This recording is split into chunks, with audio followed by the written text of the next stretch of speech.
Bonjour à toutes, bonjour à tous, bienvenue sur 8 Mont Blanc à l'occasion d'un nouveau journal. Tout de suite, voici les titres que nous allons développer en ce mercredi 16 juillet 2025.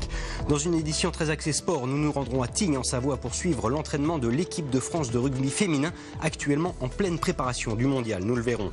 Puis nous évoquerons les sports urbains avec l'inauguration ce mercredi du plus grand skatepark de Savoie. Bâti à Aix-les-Bains, la structure séduit déjà de nombreux riders locaux. Les éléments à suivre dans quelques minutes.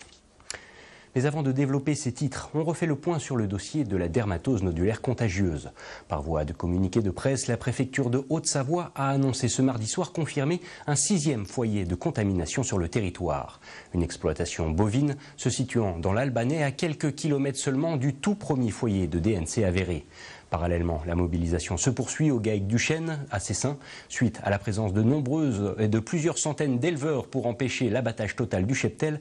Une conférence de presse était organisée ce matin sur le site. Une mobilisation qui a poussé plusieurs élus à s'exprimer, à l'image du député La France Insoumise de la 4e circonscription de Savoie, Jean-François Coulombe, qui a qualifié l'abattage de catastrophe économique, ou Antoine Armand, le député Renaissance de la 2e circonscription de Savoie, qui a lui saisi le ministre de l'Agriculture pour une réponse proportionnée des services de l'État.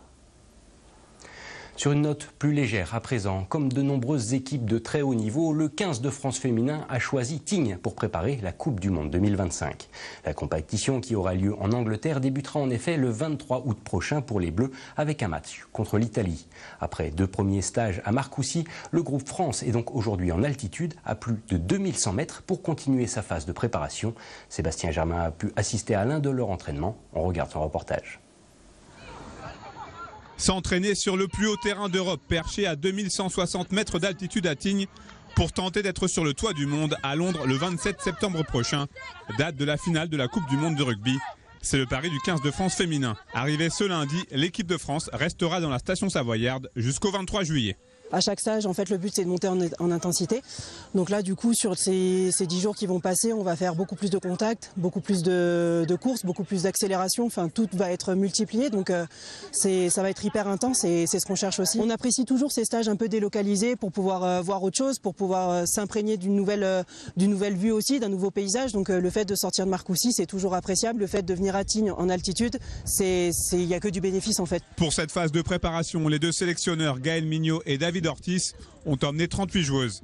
Après 2 premiers stages à Marcoussis au Centre national de rugby, les Bleus ont donc entamé un 2e bloc qui doit leur permettre de rentrer dans le vif du sujet de la Coupe du Monde. Je crois que c'est d'abord un groupe qui, malgré son hétérogénéité en termes d'âge, de génération, est un groupe qui est très soudé. C'est un groupe qui est très enthousiaste, qui a envie vraiment qui s'envoie énormément, qui a franchi vraiment un cap sur les dernières semaines, sur l'envie de se dépasser. Donc voilà, aujourd'hui on réunit pas mal de choses qui nous font compléter un groupe et qui va nous aider à monter en puissance sur la semaine à venir. Pour son entrée dans la compétition, le 15 de France affrontera l'Italie le 23 août prochain, avant de défier ensuite le Brésil et l'Afrique du Sud. 3 matchs qui devront permettre aux Bleus d'aborder la phase à élimination directe dans les meilleures conditions pour être à la hauteur des ambitions tricolores. L'objectif clair, c'est de se donner les moyens de pouvoir aller le plus loin possible. Forcément, je crois que l'équipe de France est compétitrice. Elle a envie d'aller le plus loin possible. Après, aujourd'hui, on sait qu'il y a des concurrents aussi. Voilà, maintenant, on a envie de se focaliser sur nous, réellement, se donner les moyens d'être à Londres sur la dernière journée. En plus d'Emeline Gros, une autre Savoyarde est présente dans ce groupe France, en la personne d'Alexandra Chambon, la demi-mêlée. Et comme ses coéquipières, la joueuse formée à Montmélian a pu constater qu'un réel engouement est en train de naître autour de cette équipe de France. C'est chouette de pouvoir être au contact un peu du public, de voir que la Coupe du Monde va être suivie. On n'en doutait pas trop, mais bon, c'est sûr que ça commence à nous mettre dans l'ambiance. Pour Tignes, la présence du 15 de France féminin sur ces terres est une nouvelle opportunité de mettre en valeur le savoir-faire de la station en matière d'accueil de sportifs de haut niveau. On a des infrastructures sportives qui sont de qualité et historiquement on en a toujours eu. Ça demande beaucoup de logistique, beaucoup d'organisation en amont. On travaille des mois, voire peut-être même des années en amont pour préparer des stages quand il y a des grosses échéances. Voilà, c'est un travail qu'on fait beaucoup en amont avec les staffs des équipes pour que quand ils arrivent sur Tignes, ils aient plus qu'à dérouler leur programme d'entraînement et puis performer. De 38 membres, ce groupe sera réduit à 32 unités avec l'annonce de la liste définitive des sélectionnés pour la Coupe du Monde, prévue le 4 août Les Bleus recevront ensuite leurs meilleures ennemies anglaises 5 jours plus tard pour un match amical. Ce mardi, nous vous présentions Léona Mermillot-Baron, une cavalière annécienne participant au Jumping International de Megève. Ce soir, dans un nouveau volet de notre série de la semaine consacrée à cette compétition équestre, nous la retrouvons en compagnie d'autres cavaliers, car ce mercredi marquait le lancement officiel des épreuves internationales de ce concours dédié au saut d'obstacles. Chloé Lemeur était sur place. Reportage. Un saut, puis un autre, les obstacles s'enchaînent sur la piste. Depuis ce mercredi 16 juillet, les épreuves internationales du jumping de Megève ont officiellement débuté.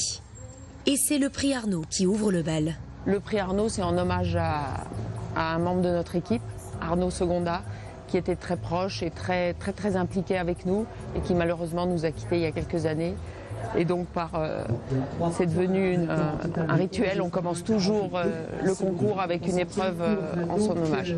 Une épreuve hommage, mais aussi d'échauffement pour les cavaliers et leurs chevaux. Ici, les obstacles ne dépassent pas les 1,30 m. Mais pour les compétiteurs, c'est un moyen de se mettre en condition. Aucun enjeu ce matin, Grimsky. Le but, c'est de lui faire découvrir la piste. Je vais faire quelques sauts et je vais même arrêter au milieu du parcours parce que je veux qu'il se détende, qu'il prenne contact un petit peu avec cette nouvelle piste qu'il ne connaît pas. Comme je l'ai dit, il n'a pas couru encore sur des pistes plus petites. Et après, je vais arrêter. Il sautera l'1,50 m de vendredi, je crois, et le Grand Prix après. L'objectif, ça va faire d'être un parcours le plus calme possible, en étant sans faute. On va essayer d'être rapide, mais il n'y a pas d'objectif particulier. Le premier jour, c'est vraiment un tour de découverte. Et puis après, on adapte en fonction du week-end. On peut choisir les épreuves d'un jour à l'autre. Donc après, on adapte en fonction de la forme du cheval.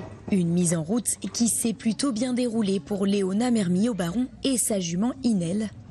À l'issue d'un parcours signé sans faute, la cavalière annécienne s'offre une 4e place au classement. Vraiment, elle était hyper disponible, elle était très sereine et très à l'écoute, donc vraiment ça ne pouvait pas mieux se passer. Et elle a répondu présente, donc je suis contente. De son côté, Charles-Henri Fermé termine lui à la 47e position.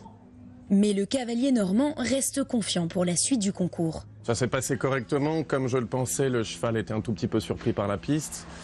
En plus de ça, il était un petit peu frais, du coup il n'était pas complètement à l'écoute. Je devais faire la moitié du parcours, finalement j'ai fait le parcours en entier. J'ai remis des foulées à peu près dans toutes les lignes, vraiment pour que je l'ai le plus au contrôle possible, pour qu'après-demain il m'écoute très bien et qu'on puisse faire un beau sans faute. Au total, une 60aine de compétiteurs ont performé sur la piste à l'occasion de ce prix d'ouverture, dont une 30aine ont réalisé un sans faute. La fin du concours est-elle attendue ce dimanche 20 juillet, avec le célèbre Grand Prix de Megève. Je vous l'évoquais en titre, Aix-les-Bains vient d'inaugurer ce mercredi matin le plus grand skatepark du département. Pour ce premier jour d'ouverture, plusieurs dizaines de pratiquants de glisse urbaine étaient présents et parmi lesquels de nombreux jeunes riders du territoire. Ces derniers se réjouissent en effet de voir un tel niveau d'équipement à proximité de chez eux, comme vous pourrez le constater dans ce reportage réalisé par Jules Demeur. En trottinette, en skate ou en BMX, ces jeunes semblent déjà conquis par ce nouveau skatepark. Doté d'un bowl, d'un flow park et d'un street park, ce terrain de jeu de 1600 m² incarne aujourd'hui l'émergence de la glisse urbaine. Ça fait plaisir parce que les skateparks comme ça, les dernières années, ils n'étaient pas trop développés au sein de la France. Ça fait plaisir qu'ils prennent des initiatives comme ça. Il est bien réalisé, il n'y a pas trop d'erreurs et ça fait plaisir. Ouais. Pour la jeunesse aixoise, c'est un espace de plus au cœur de la plaine des sports. En effet, il a été construit au bord de l'hippodrome, sur l'ancienne piste de BMX et à proximité du nouveau terrain de basket 3-3. Ça permet vraiment de diversifier aussi les sports qu'on a dans la région. Et ça permet aussi de créer des nouvelles communautés, un peu des personnes qui se rencontrent. Et c'est juste trop bien, le skatepark est vraiment cool. Du coup, il y a une partie ball, une partie plus street. Et c'est très diversifié, quoi, et c'est vraiment cool. Et si les plus jeunes peuvent ici découvrir la glisse, les membres des clubs sportifs locaux comme celui d'Aix Roll & Ride bénéficient désormais d'un centre d'entraînement idéal. C'est incroyable, j'en rêvais depuis le début parce que j'ai commencé aussi ici à côté, mais plus le temps passait, moi je pouvais m'entraîner ici, j'étais obligée d'aller à Rumilly, mais du coup ça fait que je m'entraînais beaucoup moins qu'avant parce que je pouvais pas forcément y aller toute seule à Rumilly, donc il fallait que j'ai forcément mon coach. Du coup je suis passée de plus de 7 entraînements par semaine à 2, quoi. Donc là ça me change vraiment les choses, je vais pouvoir venir tous les jours, j'habite à 5 minutes, c'est incroyable. Plus grand skatepark de Savoie, cet ouvrage d'un montant de près d'1 100 000 € vient remplacer les modules vieillissants installés à côté. Ces derniers ne permettaient plus une pratique sécuritaire. Ce nouvel équipement a quant à lui été pensé et construit par des pratiquants afin d'avoir la structure la plus sûre possible. On a tout un jeu, nous, de distance à la conception entre les modules pour éviter qu'on se rentre dedans, pour éviter qu'on tape dans un module qui n'était pas fait pour. Donc tout ça, c'est vraiment pris en compte. Il y a une espèce de science qu'on a créée pour optimiser l'ouvrage et pour qu'il soit le plus accessible et sécurisant pour tout le monde. Si ces premiers modules ravissent déjà un public nombreux, deux pump tracks sont encore en cours de construction. Ils devraient voir le jour en septembre prochain. Et nous voilà arrivés au terme de ce journal sur 8 Mont-Blanc. Merci à tous de votre intérêt pour l'information sur notre antenne et bien entendu, et comme chaque soir, merci à toute l'équipe. Je vous propose de conclure cette édition par quelques images du Red Bull 400 qui s'est tenu ce dimanche sur le tremplin de Courchevel. 1300 courageux se sont élancés et au terme des séries, des demi et des finales, c'est finalement Julien Petitfrère qui s'impose chez les hommes en gravissant les 400 mètres de dénivelé en à peine 3 minutes et 30 secondes. Chez les femmes, la victoire revient quant à elle à Marie Coquard qui a terminé son ascension en 4 minutes et 49 secondes. Dans un instant, ne manquez pas la météo de Thierry Paul, mais en attendant, le prochain JT, d'ores et déjà prévu pour demain jeudi à partir de 18h. D'ici là, je vous souhaite une belle soirée sur 8 Mont-Blanc. À bientôt.